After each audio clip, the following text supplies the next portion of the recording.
Representative Gary Alejano of Party List Magdalo for his interpellation. The Honorable Alejano is recognized. Maraming salamat po. Magandang hapon, Madam Speaker, Senate President, to the resource persons. Magandang hapon po. Unang-una, nais ko pong i-relay po sa ating Department of National Defense at Armed Forces of the Philippines ang aking simpatiya at pagsuporta sa ating Armed Forces na nakikipaglaban ngayon sa Marawi. And furthermore, I would like to thank you for your service to the country. Maraming salamat po, sir. Meron lang po ako mga katanungan dahil bilang dating sundalo, may mga bagay na pwede namang gawin kahit wala pong martial law. Kaya nga ayoko naman sanang i-expose ang ating mga sundalo o prolong exposures sa ganitong sistema dahil hindi natin maiwasan ang pwedeng abuso na mangyari. Magtatanong lang po ako sana kay General Anyo po, sir. Yes, Your Honor. Magandang hapon po, General Anyo, sir. Magandang hapon po. Because of the increased operational tempo in Mindanao, ang ibang mga units po sa Visayas at saka sa Luzon po ay pinadala sa Mindanao. And in the process po, sir, yung mga lugar na kanilang binakentehan ay nagagamit po yan ng New People's Army upang magparami ng kanilang puwersa, hindi lamang magparami ng kanilang puwersa, kundi pumatay, mag-ambush, at mag-raid ng mga police station. So ano pong ating nakikitang kaparaanan ho dito dahil nadi-displace po yung ating mga units away from their area of operations at nababakante ito laban po sa New People's Army. Totoo po yung inyong obserbasyon na nung pagkaroon po ng Marawi crisis ay sinamantala ito ng New People's Army at nag-declare pa sila ng nationwide offensive all over the country before the SONA. Instead sana napakinggan nila yung simpatiya ng mga tao na magtulong-tulong para tapusin itong Marawi crisis ay pinagsasamantalan pa nila yung pagkakataon. Subalit, mayroon din po tayong mga kahanda ang ginawa dyan. Katulad po sa mga naibang lugar ng mga tropa natin sa area ng Luzon at Visayas, magkatulong po ang PNP at saka natitirang Armed Forces Troopers through the Joint Peace and Security Coordinating Committee na binuo para pangalagaan itong mga naiwang lugar.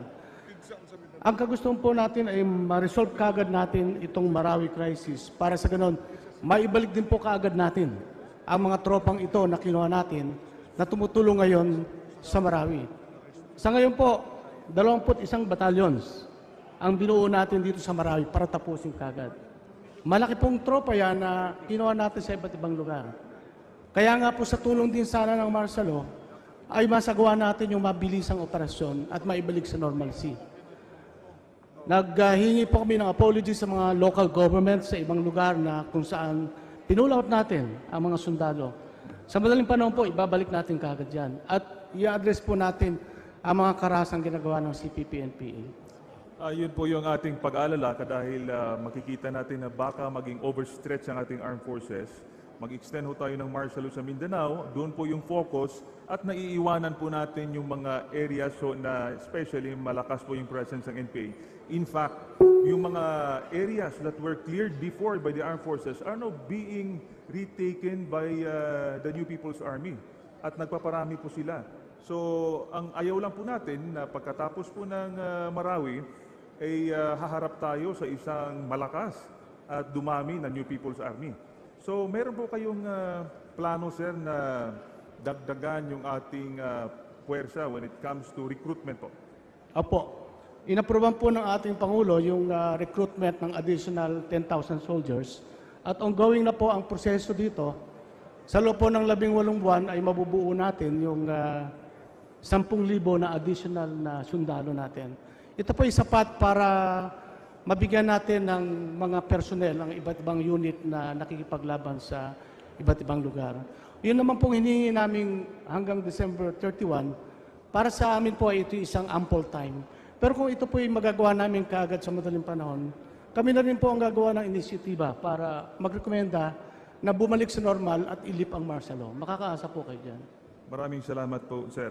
Ang sunod po na aking tanong ay, natanong na rin pero diinan ko lang ng konti, because of these unexpected operations in Marawi, yung nakaalat po na reserve for our armed forces ay nagagamit.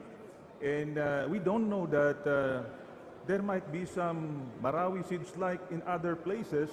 Baka po kukulangin ang ating reserve sa bala, sa fuel, sa pagkain, sa kagamitan ng ating armed forces. Meron na pong naka-in place na request for supplemental budget para hindi po pwedeng maubusan ng ating armed forces. Maraming salamat po. Gagawin po namin yan kagad. Sa ngayon po ay nagkakaroon kami ng mga emergency procurement para pambili ng mga bala na pangpalit sa mga ginagamit natin. At tumutulong po ang ating national leadership, particularly po ang ating Pangulo. Pero napakalaking tulong po sa amin kung magkakaroon ng supplemental budget para po laging ma-maintain natin ang ating readiness. Hindi lamang po sa internal, pati po sa external defense natin. Salamat po. I just would like to state sa ating mga kasamahan na hindi po bottomless ang bala at resources ng ating armed forces. Nangyari na yan before and we don't want na darating po tayo dyan sa... Kaya nga dapat suportahan po natin ang any request for supplemental budget for our armed forces.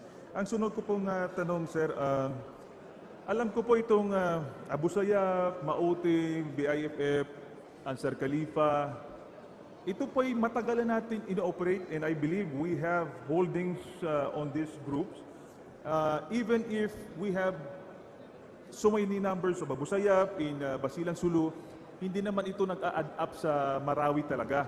In fact, yung Marawi, matagal na ho natin ino-operate ito, binubugbog ho natin sa Butig, Piagapo, and marami na rin nalagas sa kanila. Ang pagsasamay-samahin nga, hindi nga sila ganong karami. Ang punto ko lang ngayon po, sir, hindi pa rin maiwasan na in spite of the intelligence efforts of our armed forces, the fact, sir, na pumasok sa Marawi, ano kaya pong dahilan? Bakit hindi ho natin napigilan po sila? Totoo po yun. Matagal natin kinokompronto yung iba't ibang grupo, Abu Sayyaf, BIFF, Maute. Pero nung mga setting po na yon, sila ay nandun lamang sa bundok at inaatake natin sila, nagkakaroon ng operasyon. Katulad po nung January, nagkaroon po tayo ng isang malaking operasyon dito po sa May Butig, na kung saan 15 yung namatay at nasugatan si Apilon. Noong pong April, meron po tayong malaking operasyon dito sa Piagapo, na 37 ang napatay dito. Pero ito po ay mga sa bundok na labanan. Kung yan po ang setting ng ating operational environment, hindi na po natin kailangan ng martial law. Pero nung adapt po sila sa Mosul type, hybrid urban warfare, na kung saan willing silang patayin lahat na makita nilang sibilyan, sunugin lahat ng building, ransakin yung mga bangko at mga bahay, ito po ay ibang usapan. Hindi na po ito kakayanin ng ordinaryong pakipaglaban. Kailangan na po natin dito ng martial law. Dapat, dahil talaga pong rebellion ang nagaganap, kung sasabihin pa natin dahil sa presence ng mga foreign fighters, parang invasion po ang nangyayari. Kaya po tayo nagkaroon ng martial law. Pero once ma-degrade po natin itong mga kalaban na ito, at may taboy natin uli sila sa mga traditional na lugar, sa mga bundukin, hindi na po natin kailangan ng martial law. Bakit po sila dumami? Dahil ginamit po nila yung formula ng Mosul na kung saan lahat po ng nire-recruit nila ay pinangukuhaan nila ng mga pera. 15,000 sa bagong recruit. Kapag na-occupy yung Marawi, 20,000. Saan po nila kukunin yon? Mga pera na galing sa Middle East at saka sa mga na-loot at naransak nila na bangko at mga bahay ng mga private citizens sa Marawi. Naintindihan ko po. Honorable Alejano, your time is up. One more One question po. last question and one short answer from the resource person. Yes, Sir Honor. General Anyo, sir, I believe that after the Marawi siege, we had Zamboanga siege before, and now we have Marawi siege. I hope that the armed forces would be able to come up with a clear doctrine on military operations in urban terrain. At ang kaakibat ng mga kagamitan at training ay maibigay po natin sa ating armed forces para po maiwasan po natin yung, I believe, marami pang kakulangan ng ating armed forces, especially yung mga issues na merong mga friendly fires, no? May mga casualties po tayo. I hope po pagkatapos po nito ay magkaroon po ng assessment so that we can correct the mistakes. At the same time, we can procure proper military materials for our armed forces. So maraming salamat po, sir, at magandang hapon po. Maraming salamat po, Congressman Alejano. Gagawin po namin lahat yan. Salamat po. Majority Floor Leader. Madam Speaker, we move for the recognition of the lady from the 6th District of Manila, the Honorable Sandy Ocampo. So move, Madam Speaker. The Honorable Sandy Ocampo is recognized. Thank you, Madam Chair, Mr. President. I rise to voice the sentiments of the Maranaos residing in Manila to the members of this chamber. The original settlers from the conflict of Muslim Mindanao in the early 70s are in my district, just a mere minute away from Malacanang. They want this war to end, and most of all, they want to return home. They want to start to rebuild and pick up their lives again, but we all know that things have changed and the complexion can never be the same again. The rude awakening and accepting the reality that the seeds of ISIS in the Middle East has inspired our own and has taken root in our midst, in our land, in our region of Southeast Asia, wherein two countries that are near the Philippines are predominantly Muslims. But because of the hardship of being uprooted from their homes in Marawi and contemplating the loss of property and other assets of displaced residents of Marawi, they just want this misery to end. Hindi na po importante sa kanila ang puspusang dahilan kung bakit nagsimula itong problema sa Marawi o ang puspusang ginagawa ng gobyerno at ng ating sandatang militar upang supilin ang Mauti Group. They just want to get their lives back and begin the reconstruction that the President promised. Madam Speaker, sana wag nating makalimutan yung naging experience ng Iraq. Nung tinanggal si Saddam, nasira yung kanilang bayan, hindi masustenan ng Amerika ang pag-reconstruct ng Iraq dahil sa laki ng mga Amerikanong namamatay sa gera na yon, ay binitawan nila ang reconstruction ng Iraq. Ang punto ko po rito ay napakalaki po ang naging kasiraan sa Marawi. At sa totoo niyan, maraming mga distrito sa ibang parte ng ating bansa ang nakataya din po sa reconstruction ng Marawi. Ang gusto ko lang pong malaman, dahil kanina nabanggit ng isang tagapagsalita ng panel ng gobyerno natin na sa ilang maikling panahon ay marirecover na rin po ang ilang areang holdouts ng Mauti Group. No?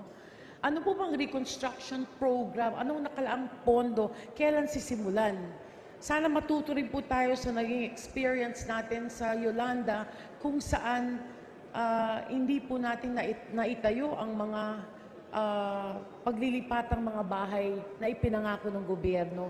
Hindi po natin gustong makita na ito pong Marawi ay maging recruiting na lugar upang po maipagpatuloy ang problema na ganito. So, sa akin lang po ay habang tatapusin po ng gobyerno, sinusuportahan ko po ang pagpapalawig ng martial law sa Mindanao, pero dapat po ay nakahanda na po ang reconstruction efforts ng gobyerno na masusustira natin at hindi po mapag-iiwanan ang talagang malaking kapahamakan na nakita nating nangyari sa syudad ng Marawi na pinakamaunlad na syudad ng mga Muslim